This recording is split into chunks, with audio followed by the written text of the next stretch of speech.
가뜩이나 힘든 월요일 아침인데요. 이번 주 월요일은 특히나 더합니다. 하지만 월요병을 이겨내고 오늘은 정신 바짝 차리고 시장 준비를 해봐야 되겠습니다. 왜냐하면 경제 헤드라인들 대체적으로 오늘 이걸 가장 많이 걱정하거든요. 블랙 먼데이. 오늘이 이 검은 월요일이 될 것인가. 전 세계적으로 관심이 좀 집중되고 있고요. 국내에서도 오늘 여러모로 다소 좀 부담스러운 뉴스들이 많은 상황입니다. 과연 우리 증시가 어느 정도로 버텨낼 수 있을지에 관심이 모아지고 있습니다. 그렇다면 왜 이런 우려 섞인 목소리가 나오는 걸까요? 지난 주말자 관련된 뉴스들 확인하겠습니다.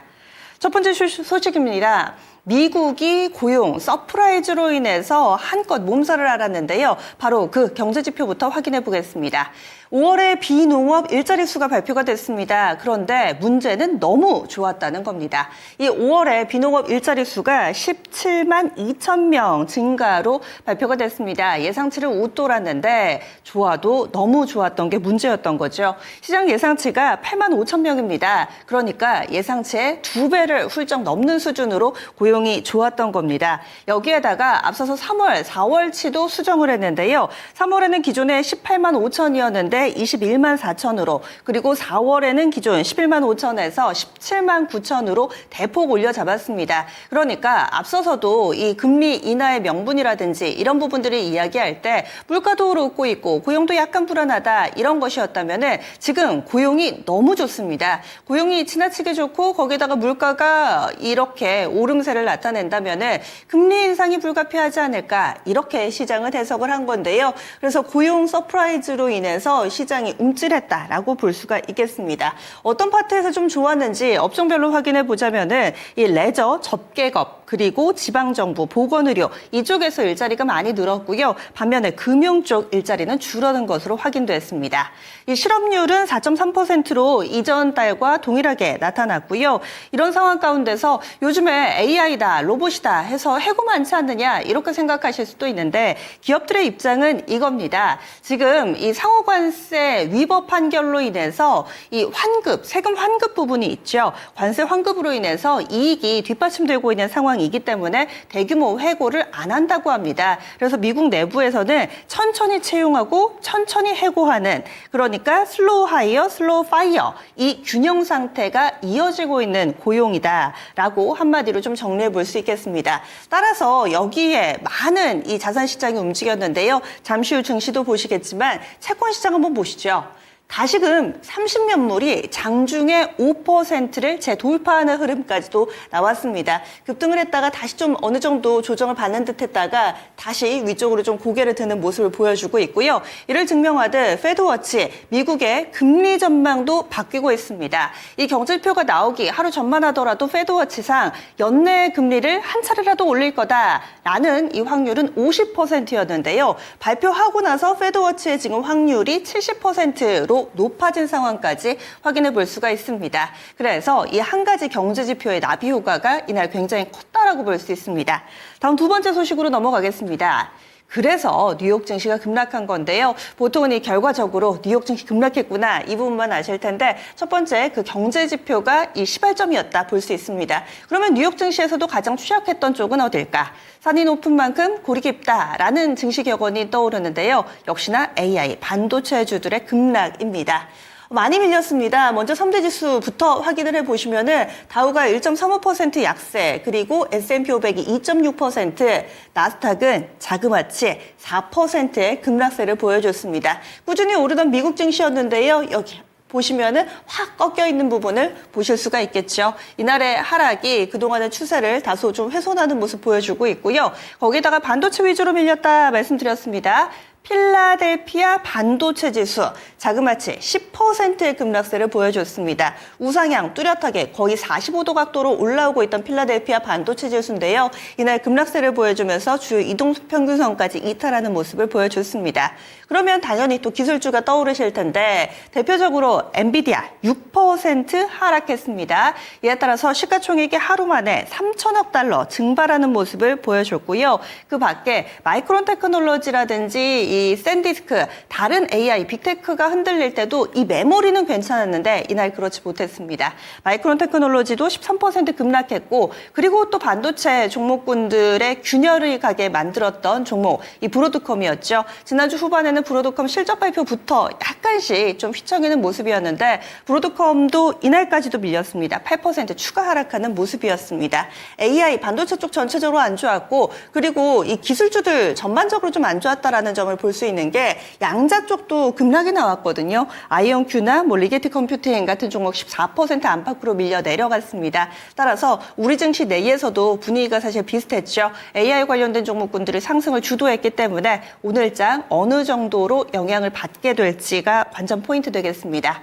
다음은 환시로 넘어가겠습니다. 요즘 들어서 달러 인덱스 이쪽보다 국내 원달러 환율 상당히 걱정이 많으시죠. 여전히 걱정할 상황은 이어지고 있습니다. 특히나 이제는 마음 편하게 쉴 수 없는데요. 바로 이 야간 거래, 그리고 또 역외 환율, NDF 쪽에서의 변동성이 상당히 크기 때문입니다. 보시면은 1,560원도 뚫었습니다. 이렇게 되면은 금융위기 이후 17년 만에 최고치를 나타냈다라고 볼 수 있을 텐데요. 바로 직전 거래, 야간 거래에서 장중에 1,561원 50전까지 오름세를 나타냈습니다. 분기 평균으로 계산해 보면은 외환위기 이후에 최고치다. 그러니까 이 금융위기가 아니고요. 외환위기 IMF까지 거슬러 올라갑니다. 그때 이후로 이 분기 평균은 최고치다라고 볼 수 있습니다. 따라서 우리 정부도 가만히 있을 수는 없겠죠. 정부에서 어제 오후였습니다. 이 긴급 시장 상황 점검 회의를 개최했습니다. 일명 빅4죠. 신현송 한은 총재, 그리고 이혁원 금융위원장, 이찬진 금융감독원장, 여기에 구윤철 경제부 총리까지 이 빅4가 모이는 자리였는데요. 아무래도 환율 상황이 엄중하다라는 점에 좀 포커스를 맞췄고, 뿐만 아니라 많이들 느끼실 겁니다. 우리 주식시장 진행될 때에는 주간 거래에선 변동성이 그렇게 크지는 않는데요. 야간 거래와 역외시장, NDF 쪽에서의 변동성이 좀 크기 때문에 이 부분에 대해서도 좀 논의가 있었습니다. NDF 투명성 제고하는 거, 그리고 또 시장 교란 의심 행위에 대해서 엄정 대처하겠다라고 또 구윤철 부총리가 직접 밝히기도 했습니다. 과연 이런 구두 개입이 어떤 식으로 또 환시에 영향을 미칠지 이 부분도 관전 포인트 되겠네요. 다음 포인트입니다. 지금까지는 다소 부담스러운 내용이었는데 과연 우리 주식시장의 구원투수 젠슨왕이 될 수 있을 것인지, 지금까지는 오기 전에 어느 정도 기대감이 반영되다가 사실 지난주 후반에는 오히려 세론성 매도 물량이 집중이 됐습니다. 오늘은 좀 다르지 않을까 살짝 기대도 해보는데요. 이유는 일정 가운데 이 젠슨왕 CEO가 오기 전부터 우리나라를 위한 선물을 준비했다라고 이야기를 했죠. 그 선물이 오늘 공개가 됩니다. 일단 주말에 얼마나 바쁜 일정들이 있었는지 좀 보시면은요. 토요일에는 유퀴즈 예능 녹화하고 저녁에는 삼계탕으로 또 이렇게 이 6일은 다소 좀 한산한 그런 날을 보냈다고 합니다. 하지만 7일부터 광폭행보 다시 이어졌는데요. 점심에는 정은성 현대차 회장 만났고, 그리고 1시에 바로 이 강남 PC방 가가지고요. 크래프톤 등등, 그리고 NC 이 게임사들 대표를 만난 것으로 알려져 있습니다. 5일에는 예정대로 이 프로야구 시구 있었습니다. 이 박정원 두산 회장이 시타를 맡았고, 그리고 저녁에는 또 다시 최태원 회장을 만났습니다. 이틀 만에 만나도 반갑다. 이런 기사들도 있던데요. 여기에는 이 광노정 SK 하이닉스 대표도 같이 좀 참여를 하면서 SK그룹 전반과 이 깐부 회동을 가졌다라고 볼 수가 있습니다. 그런데 하이라이트 아마 여기에 형광펜으로 표시를 좀 해야 될 것 같네요. 오늘 아침입니다. 오전 8시 30분 SK그룹의 방문을 해서 협력을 발표한다라고 했는데, SK그룹이 기자들에게 이 배포한 이 보도자료에 따르면 오늘 8시 30분부터 9시 15분까지로 예정이 돼 있습니다. 그래서 SK그룹과 어떤 파트너십을 만들었는지 협력 계획이 나올 예정이니까요. 이 부분 주목해 주시면 좋겠고요. 이 개장 안팎이 될 것 같습니다. 그리고 삼성 측이 이번 이 회동에서 다소 좀 소외되어 있는 모습이었는데요. 이 전영현 삼성전자 부회장과 오늘 만날 일정이 있습니다. 그리고 또 이재용 삼성전자 회장과는 몇 주 전에 미국에서 만났다 이렇게 직접 밝히기도 했습니다. 그 밖에도 또 여러 가지 내용들이 있는데요.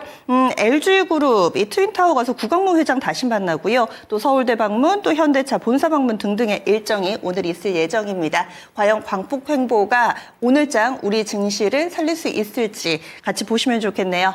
다음은 기업 이슈로 넘어가겠습니다.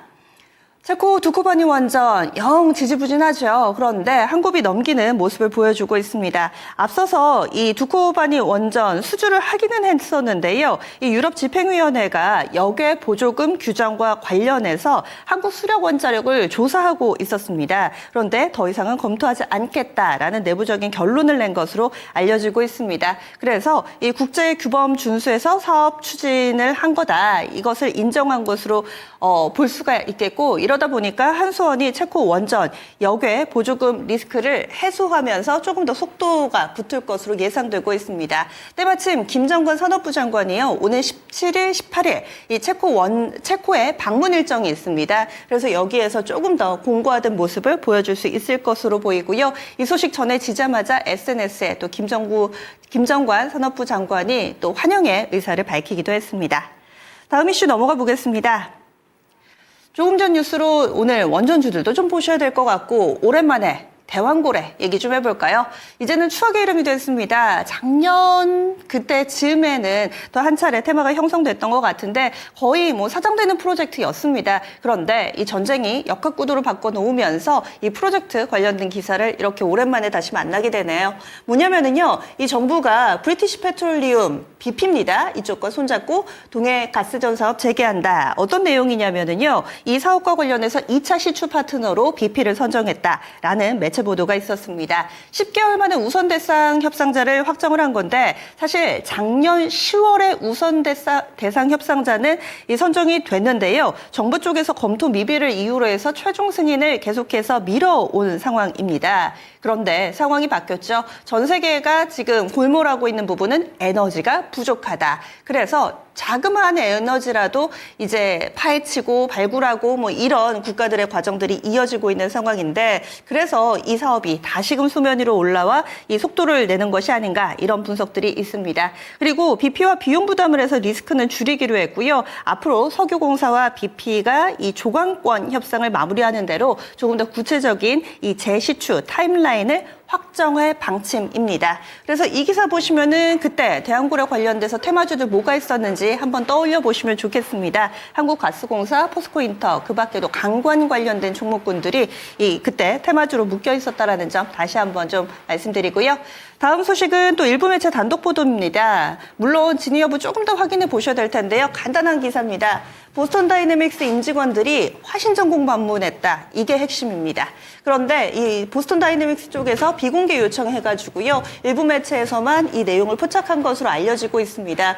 여기에는 또 현대차 그룹 내에 임직원들도 동행한 것으로 알려지고 있고, 왜 갔을까? 이 휴머노이드 부품 공급을 타진하기 위해서 방문한 것이 아닌가, 이렇게 추측해보고 있는 상황이고요. 이 매체에서는 화신전공이라고 딱 콕 집어서 좀 다루고 있습니다. 그래서 오늘 장에 어느 정도의 파급력이 있을지 확인해 보시면 좋겠고요.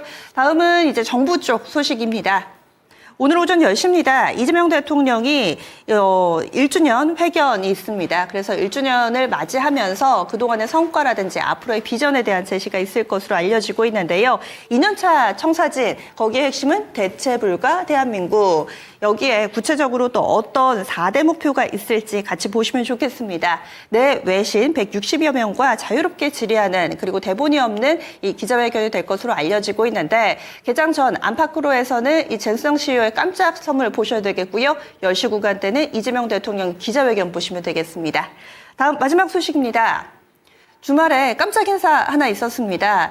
그동안에 나왔던 하마평과는 조금은 다른 이 선택이라고도 볼 수 있을 텐데요. 이재명 대통령 국무총리 후보로 한성숙 중기부 장관을 발탁을 했습니다. 그래서 만약에 이대로 이 청문회를 통과를 하고 임기를 시작하게 될 경우에는 20년 만에 두 번째로 여성 총리가 탄생하게 되는 겁니다. 앞서서 비교적 무난하게 이 장관 인사청문회를 통과한 것으로 알려지고 있기 때문에 이번에도 위변은 없을 것으로 예상되고 있고요. 네이버 출신이라는 것이 이 주식시장에서는 조금 더 잘 알려져 있습니다. 김민석 현재 이 국무총리는 이달 말까지는 자리를 지킬 예정이고요. 그리고 한성숙 장관, 지금은 후보자 자격으로 해서 인사청문회 준비단이 꾸려졌는데 오늘 오전부터는 이 준비단이 있는 금융감독원 연수원으로 출근할 예정이라고 합니다. 여기에서의 핵심은 AI죠. AI 대전환의 적임자다라는 평가를 받은 만큼 AI와 관련된 정부의 의지를 드러내는 인사다라고 볼 수가 있겠습니다. 지금까지 투자자들이 알아야 될 뉴스 확인해봤습니다.